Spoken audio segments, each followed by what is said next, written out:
I don't know about you guys, but I still can't escape this feeling that we haven't seen the last of Dottore yet. There's been so much build-up to Dottore as a villain, including things that go all the way back to the manga, which really makes this feel like a premature ending to his story. Plus, the burning of Irminsul still has yet to be addressed during the endgame plotline, so unless Hoyo decided to just do away with that whole idea, I truly don't think this is over. What's going on right now is just an intermission. The Mondstadt event that revisits the prologue storyline is honestly giving some Ember Island Players vibes. So what comes next? Dottore's comet? When I first addressed the glitch from the end title screen, I was leaning towards the idea that this was meant to foreshadow that the Shades will intervene soon. Back then, I even compared the theory that Dottore had created a fake ending to the whole conformity gate thing that was happening in the Stranger Things fandom, where fans were theorizing that the whole series finale was just another illusion caused by Vecna. The Shades thing makes plenty of sense to me because the restoration of the Trilunar Authority is sure to be a problem for them, especially since the moons seem to be the more archaic version of their own authorities.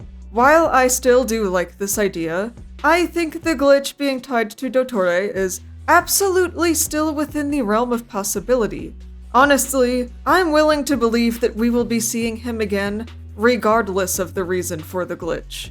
Even if he hasn't made any new segments since Sumeru and we killed the only remaining segment, his real body must still be out there. So I would like to play around with the idea that we've been duped in one way or another, and that the experiment is ongoing. I was never fully on board with the theory that Dottore had trapped us in a dream like we saw with the Sub-Zero's festival back in Sumeru. If he wasn't able to freeze time on Traveler with the Moon Marrow, then I'm not sure if he'd be able to force them into some sort of dream. The Trilune was able to affect Traveler in some ways, but it's still clear that there are some limits in terms of the power that it has over Descenders. When it comes to the Samsara we dealt with in Sumeru, Traveler's susceptibility to that came down to wearing an Akasha, so I felt like these situations are a bit different. As per usual, it was Ashikai who presented a version of this theory that worked better for me. It gave me a whole new perspective where I noticed that, since Tevat itself already functions like a dream, it's more likely that Dottore's supposed death was for the purpose of merging with the dream that already surrounds us. So now it's my turn to present my own thoughts on this and why I believe that we are all still dancing in the palm of the Doctor's hand. Before I get into a full explanation, just know that you can check the description for any spoiler warnings, and I'll put any necessary corrections in a pinned comment. With all of that being said, let's go down this rabbit hole. To put it simply, Dottore loathes the idea of simply being a wanderer in the samsara, and therefore wants to become the vessel for the samsara himself. He sees this as heeding the truth and performing holy deeds, or whatever it was he was yapping about. 世界を創造することは最高位の実験と言える。私の研究はその高みへと至った。この世界で私は神であり、多くの聖なる魂の奴隷でもある。真理に耳を傾け、神聖な行いを実践できるものだ。René de Petrichor is one of my main sources in terms of statements that describe this world as something akin to a dream. He has described the world as a base dream doomed to perish within an eggshell. And that's not even the only time he refers to the world as some sort of dream. René never seemed to miss when it came to these observations of his. The guy was a mad genius who was right about practically everything. To be clear, I'm not trying to say that the whole Tevat storyline is literally just a dream. If anything, this world seems to be situated in a space that's between reality and dream. With phlogiston being referred to as a type of computronium, I think it's appropriate to view Teyvat as a bubble of programmable matter and consciousness that can be shaped through the power of thoughts, words, and will. Phlogiston and the elemental energy derived from it represents the programmable matter, while the primordial sea would be the programmable consciousness. The consciousness of the heavenly principles is one that envelopes the entire world and therefore controls it. There is an analogy that can be made to Honkai Star Rail that really helps explain this. So I will, once again, be falling into my habit of shamelessly using this other Hoyo game as a point of reference. The third place you visit in Star Rail is a world called Penacony, which is mostly experienced through its expansive dreamscape environment. The Dream Master of Penacony, a man named Gopher Wood, essentially merged with this dreamscape and transformed himself into 4 primordial divine laws. This allowed him to become an omnipresence within the dream. The way I see it, the heavenly principles is to Teyvat what Gopher Wood is to Penacony's dream. Based on what we know about the heavenly principles, they do seem to be more ideologically aligned with a Penacony character known as Sunday, but I don't think that has to affect this comparison that much. Still, I do think that Dottore is now trying to merge with Teyvat in a similar manner for the sake of bringing himself closer to the ultimate summit that he seeks. He doesn't just want control over the laws of the world, he wants to be those laws, and he wants to elevate himself to a place where he can do so without relying on a medium of control like the Moon Marrow. Another thing that is interesting in terms of Gopher Wood and Sunday, though, is that they are both characters associated with the path or ideal known as the Order. Because of this, it really stood out to me when the lore from the Abbade of Morningstar and Moon artifact set referred to the ideal of the heavenly principles as order. Don't even get me started on how Gopher Wood is supposed to be the type of wood used in the creation of Noah's Ark, and that Teyvat means Ark. There's just a lot of interesting connections to be found here. Looking back towards Teyvat, during the Homeward He Who Caught the Wind event, the witches created this story bubble that was basically meant to retell the whole Mondstadt storyline. Combining this with the whole dream bubble idea, I think it makes plenty of sense to say that the human realm created by the heavenly principles is not so different from this little bubble. The witches used Venti's memories to make this bubble world, whereas the human realm of Teyvat was probably made from the memories that were carried here by the heavenly principles and their ark. The lore on Traveler's outfit, plus the revelation that their ship passed by Teyvat once before in the distant past, has led to the popular theory that the heavenly principles might really be the AI from Traveler's ship, which described itself as a pioneer vessel meant to bear the spark of civilization. So this AI might have created its own bubble, using memories of its former planet as the base world, while the genetic vault on board containing a spark of humanity was used to generate the actors. This is why Teyvat seems like some sort of dream bubble world that's somehow been imagined into existence.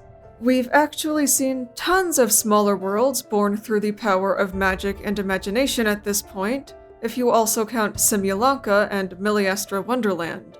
Only when it comes to the larger world, the current heavenly principles happen to be quite the control freak, so Teyvat has a lot more established structure and rules than the worlds overseen by the witches.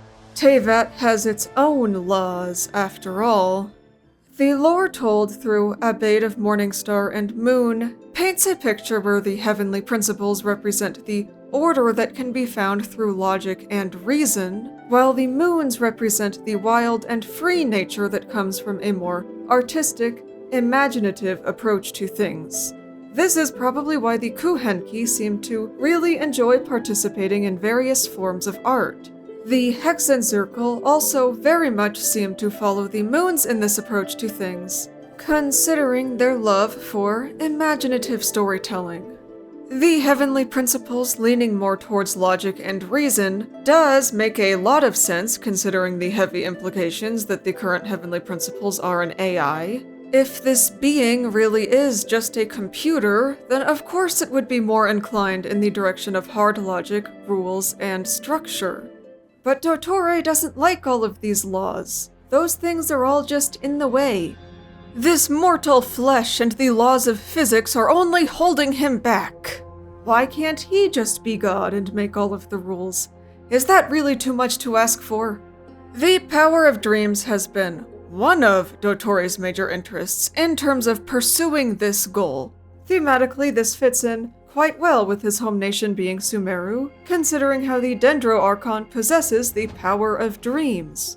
Throughout Sumeru, you can find a series of readables from Dottore's past, going all the way back to the days before his exile when he was still known as Zandik. The notes that can be found in Appam Woods illustrate just how elated he was at the idea of transcending his earthly boundaries through the power of dreams. About Aranara. According to the tales of the townsfolk, Aranara is a highly intelligent being that can travel freely between reality and dreams. They can even create dreams based on the fabric of real-world environments. Far-fetched though it may sound, the folklore is not without credibility. We should keep looking and try to obtain a living sample. If we can put them to good use. Jesus Christ, keep him away from these innocent creatures. Ahem. If we put them to good use, cognition, complex memories, and irrational fantasies shall become controllable variables with which we can alter human individuals. As for the controllable dream, it has huge potential for both civil and military applications, and might even elevate human intelligence to a whole new level. If the plan goes well, mankind will obtain the power to conquer both reality and dream, and truly transcend the earthly boundaries we are born with. So obviously, he really wanted to figure out how to harness this power of dreams. It's why he was trying to capture Aranara, since they are familiars of the Dendro Archon, and therefore share in her power over dreams. The Dendro Archon also happens to be the avatar of Irminsul, so I think this is where the significance of burning Irminsul comes into things. Although, as much as I understand wanting to break free from the shackles of laws, fate, and, physics, why burn Irminsul to accomplish this? What does anyone have to gain from this? Well, Irminsul is the computational hub that calculates the world formula, and that world formula is part of what holds Dottore back. I think one of the best ways to explain this is to look at Xandar 1 Kuwabara from Star Rail. Him and Dottore are rather obvious parallels to each other, and because of this, there's a lot we can glean from Xandar in terms of Dottore. Or perhaps now would be a good time to call Dottore by his real name, Zandik. So it's time for a second side quest involving Star Rail. In his own pursuit of perfection, Xandar built a big old space computer that ended up becoming a god known as Nous the Erudician. Nous's whole thing is basically calculating the future and the whole truth of the universe. And, well, Xandar didn't like this. The calculations run by Nous anchor certain unchangeable moments in history, known as instants, which have shackled the universe to a fixed destiny. So now, there's a literal god out here demystifying the entire universe and fixing a predetermined future with their calculations. We've all been confined to Nous's box. So, much to Xandar's dismay, his glorious creation became his biggest regret. Therefore, he set out to destroy his own creation. Before Xandar died, he digitized his consciousness and separated it into 9 separate thought fragments, each one based on one of his flaws. These segments were scattered throughout time and space, with each one seeking out its own method of destroying Nous. The only segment of his that we have encountered so far is Lygus, who is based on Xandar's paranoia. Lygus acted as the main antagonist of the storyline centered on the world of Amphoreus, also known as Star Rail's version of Genshin's story. Basically, Amphoreus was never a real planet, but rather a simulation inside of a planet-sized computer. Lygus was using the Amphoreus experiment to train the ultimate equation of destruction, one that would become powerful enough to kill a god. He intended to release this equation on the universe in the form of a great being of destruction known as Iron Tomb. When you accidentally create a god and you regret it, the obvious solution is to then create something even worse. Sounds about right. Now that we have an understanding of Xandar's feelings towards Nous and the shackles created through the power of their calculations, we can compare this to Dottoro's contempt towards the restricting world that he inhabits. To Dottore, the world itself and all of those bothersome laws that govern it are the equivalent to Nous's shackles. We know that, in Tevat's current form, the world itself is contained in this closed system within Irminsul. Since Irminsul is essentially a computational hub at the heart of the planet, the world tree itself would be Nous here. In the past, I've compared Irminsul to the Aeon of Remembrance fully because of how Irminsul stores memories, and this is also what Fuli's faction, the Garden of Recollection, does. However, the relationship between Fuli and Nous can essentially be described as Fuli records the memories of the past, while Nous uses that past in order to calculate the future. Since Irminsul does both of these things, I've come to understand Irminsul as being both Fuli and Nous. So, if we look at Irminsul as Nous, and we look at Zandik as Xandar, who yearns to destroy Nous, Dottore burning Irminsul really starts to make more sense than ever before. I mean, sure, he is absolutely insane, and it's probably something he would do just for the sake of the experiment, and because he can, but now I truly understand his actual motives for doing this, and how this action fits into his character. It's also why I don't believe Hoyo has dropped this plotline, and we are sure to see Dottore's attempt to burn Irminsul carried out at some point. It's possible that he meant to sacrifice this particular segment as a part of his whole plan. Getting sent to the ley lines puts one in much closer proximity to Irminsul, with your soul now existing inside of the root system itself. I do wonder if this version of him that died was able to hold on to the portion of the moon's authority present in the synthetic moon marrow. I think of this kind of like what happened with that fragment of Andrius during Varka's quest. Varka essentially used his own body to ferry a piece of Andrius and make sure that the god's power was released into the ley lines, like what happened with the rest of Andrius in Mondstadt. The moon marrows are basically the coalesced power of a god. That's why I think it's possible this segment was sacrificed for the greater purpose of spreading the synthetic moon marrow's power throughout the ley lines. Who knows what Dottore could accomplish by spreading throughout the ley lines with a fraction of the moon's authority.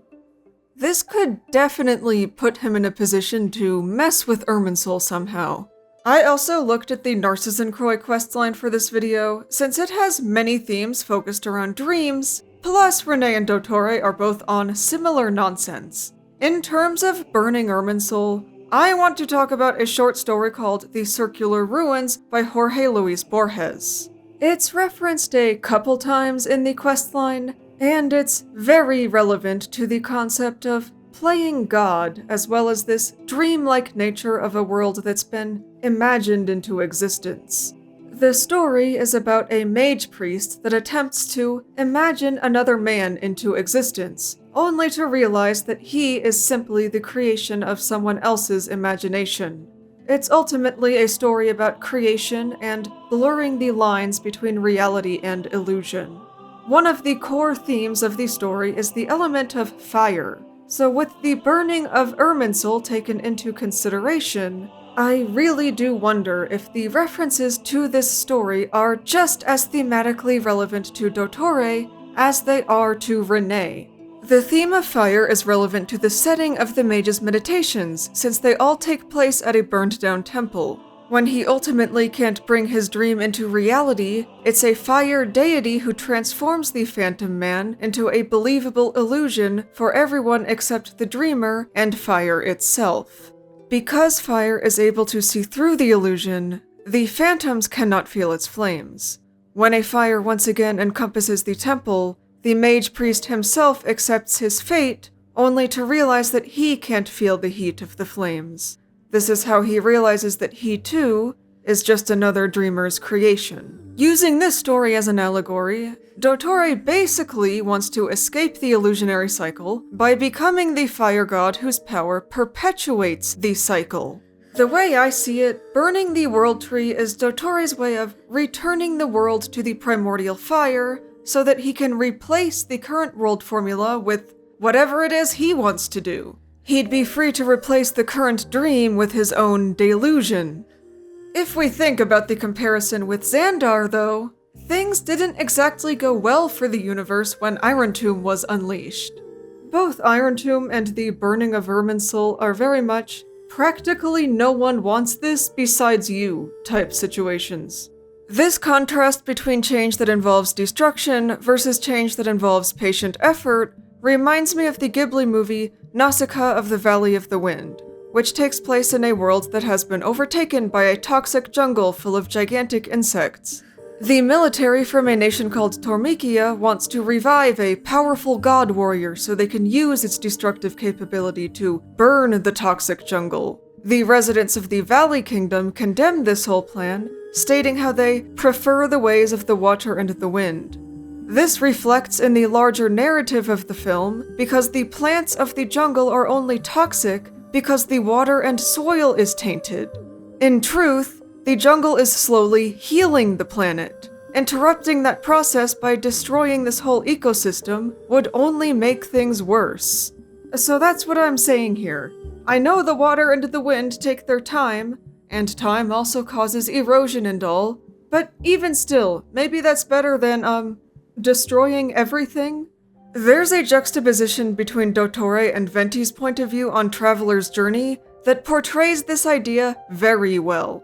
Dottore views Traveler's entire journey as rather pointless, and even offers to drag our sibling right to us so that we can simply get all of our answers now.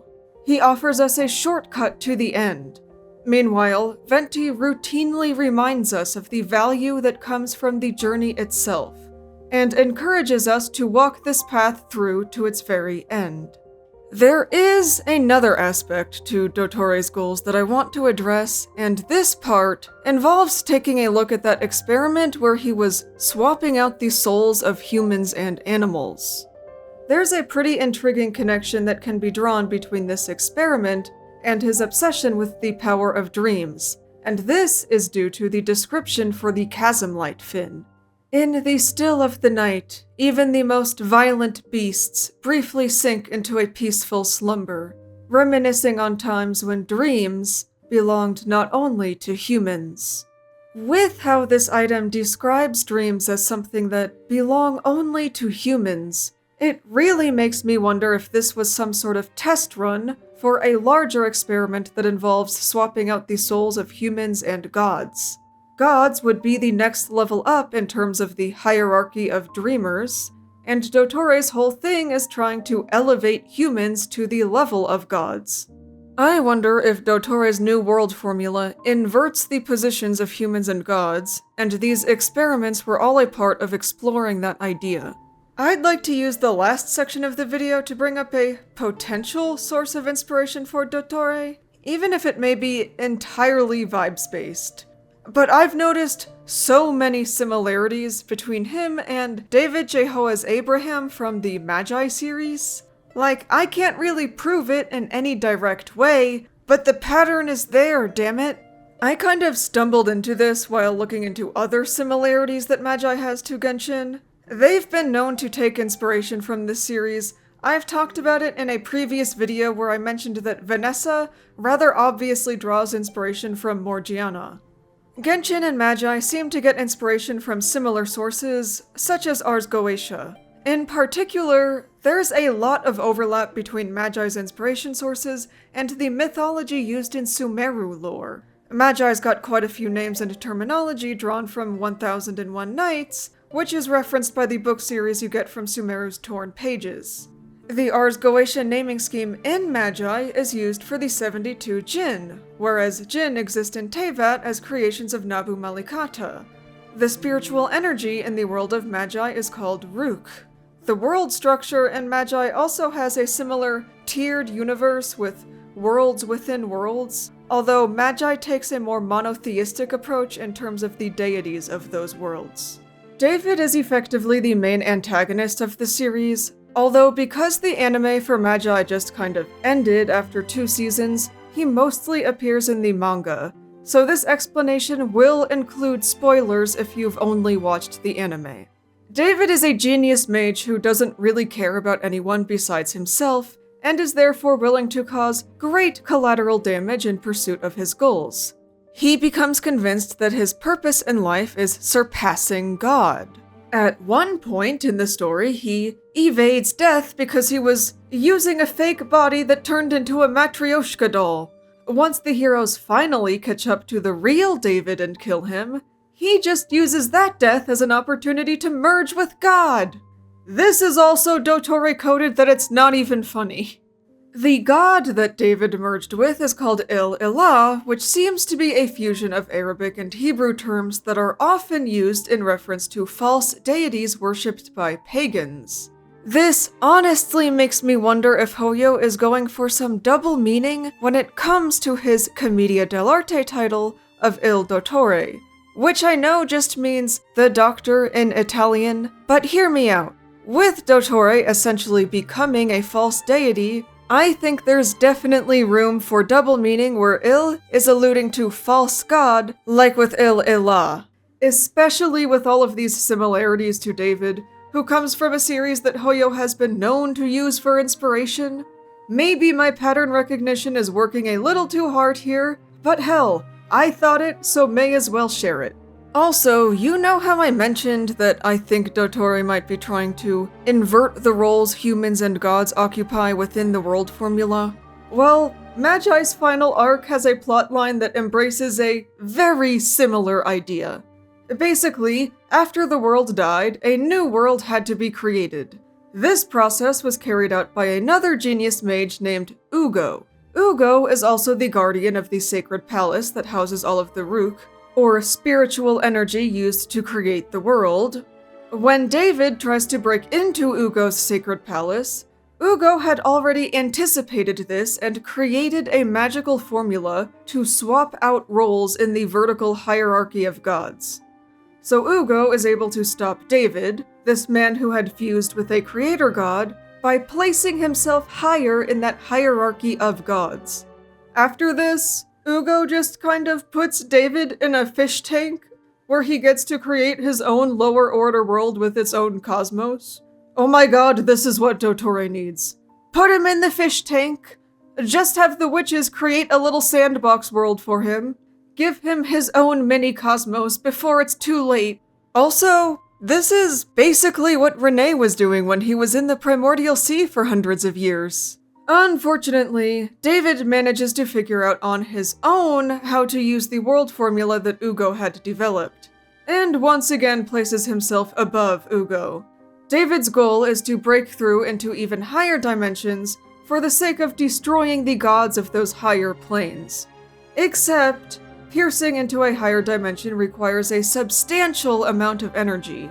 He would need to return the entire world to the flow of the Rukh in order to carry out his goals, which he is prepared to do, of course. If we look at the burning of Irminsul as returning the current world to the primal fire as a means of rewriting the world formula, then it's fair to look at burning Irminsul as Dottore's equivalent to returning the world to the Rukh. At the end of the day, the problem with both Dottore and David is that they want to use the entire world for their own means without the consent of everyone else involved. Gendo Ikari and his Instrumentality project from Evangelion is another prominent example of this, which is probably why Dottore's boss form references the appearance Gendo Ikari takes in the movie Thrice Upon a Time. All of these antagonists choose some form of destruction and hide behind specious or selfish reasoning. Destroying the gods is the answer. Forsaking our mortal flesh and returning to the great primordial flow will solve everything, I promise. With Dottore, a lot of this comes down to his major flaw that I mentioned earlier, rejecting the value that comes from the journey itself. If you skip the journey, you miss out on all of the experiences that are meant to facilitate learning and growth. He's lost sight of the true meaning in accumulating knowledge and experience by taking the long way around. That's why, in the end, Dottore is doomed to fail. I apologize for being so late to the party here. I knew I really wanted to write a Dottore video because that's my emotional support diabolical man. But for a while, I didn't know exactly how I wanted to frame it. Then I had to move. Then after moving, I had a hard time getting back into the swing of things with my creative process. And it was just a lot. But I decided to go ahead and lock in on this, even if it meant showing up Internet Explorer style. If you made it all the way here to the end, you are greatly appreciated. Don't forget to leave a like and a comment, since they help teach YouTube to show this video to more people. If you'd like more content like this, subscribe if you aren't already subscribed. Consider checking out my Patreon if you'd like to offer additional support.